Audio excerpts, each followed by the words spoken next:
I've only had the Razer Victrix, Razer Panthera Evo, and Mad Catz arcade sticks to compare it to. Even though the Panthera Evo had nice buttons, the feel overall of the device was a lackluster. Everything about that stick was plasticky. I actually thought I liked the Victrix better. Enter the Victrix Pro FS stick and it totally blows all of the other three out of the water. Bar none, this stick is solid, feels great, looks great, and I just love the clean lines and the fact that you can get your stick laser engraved at any event that Victrix is present is a totally awesome. The only downside I can think of is setting up for Steam can be a bit of a hassle, but that is the software's issue more than the hardware. The grommet that covers the hole can get lost, so I made a holder for it and put it up on Thingiverse. The price is well worth it. Whenever I picked up the Evo, I didn't feel for 1 second that I got my money's worth. The Victrix Pro FS on the other hand, I want to pick it up and carry it around. Everything about it just makes you feel it's worth the money I paid for it. Superb quality. This stick is absolutely incredible. The aluminum casing is very solid and sturdy. Probably the most sturdy case I've come across, and I've tried just about every commercial stick out there.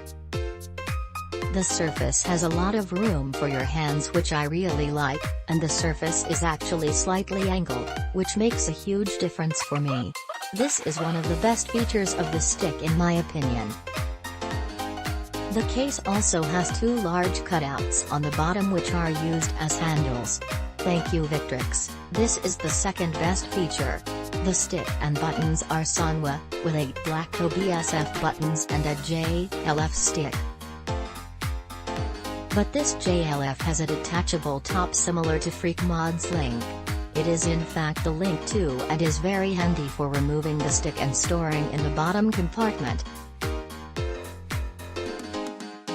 It also comes with a little rubber cap to cover the hole where your lever was, but one thing to note, Terry's know where to store the cap. I wedge it behind the included hex wrench in the bottom compartment. Speaking of the bottom, the door to access the innards is there. Flip the stick over, and you get access to the buttons, wiring, PCB board and the stick. It's all very neatly put together with nice braided coverings on the wires, in Victrix signature purple. Buttons can be replaced and the stick as well. Note: there's not a whole lot of room in here, and if you want to install a different stick, then you may not be able to.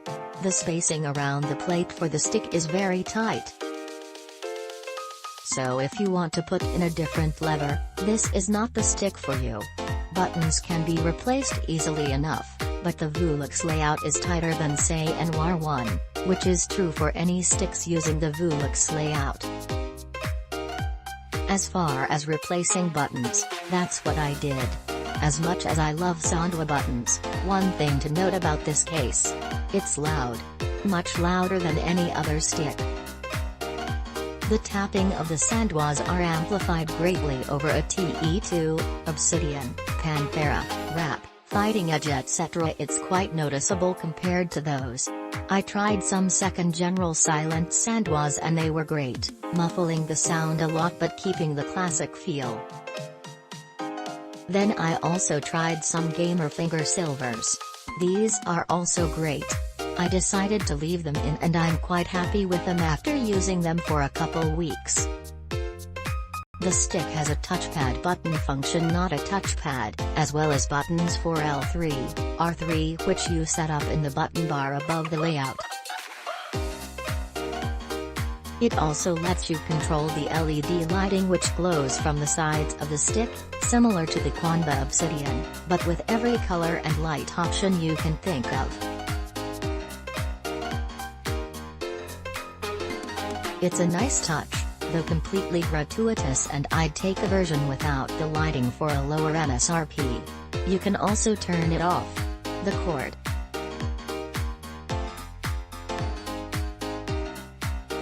A purple-colored USB-C cable wrapped in braiding allows you to connect to the PS4 and is completely replaceable with any other normal USB-C cable. This alone makes it highly desirable for me. My Razer Panthera is missing a cable which Razer cannot even provide since they changed the wiring on the Pro cable that comes with it.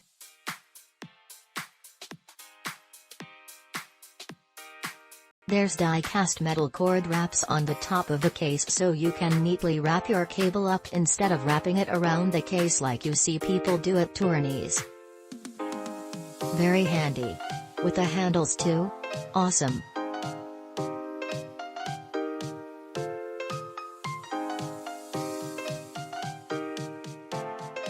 Price is steep being such a premium constructed product, but after using it for a couple of weeks, I have to say that this is my favorite stick ever and replaces my favorite Obsidian as my primary travel stick of choice. If you can afford it and don't care about changing the lever itself, it's fantastic. Xbox is limited with its options. This stick cost more used than my One X did new with 2 controllers. That being said, it's a great fight stick. I love playing MK11, and both my pads went to crap the same day. So I bought this overpriced stick. I like it, but I would only recommend it if you have the coin to waste on it. You could probably get a PS4 Slim and a great stick for the same price as the Victrix. This arcade stick is awesome. Great build quality with Sondwa components. The customization options for this stick are well received. I got mine and switched the stick and buttons for the Sondwa silent ones.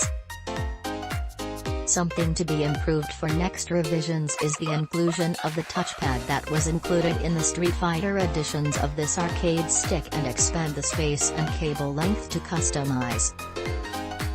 This is because when I was changing the buttons one of QR connectors in the X button was stuck and even while pushing the tab to release it didn't come out. Click link in description for more reviews.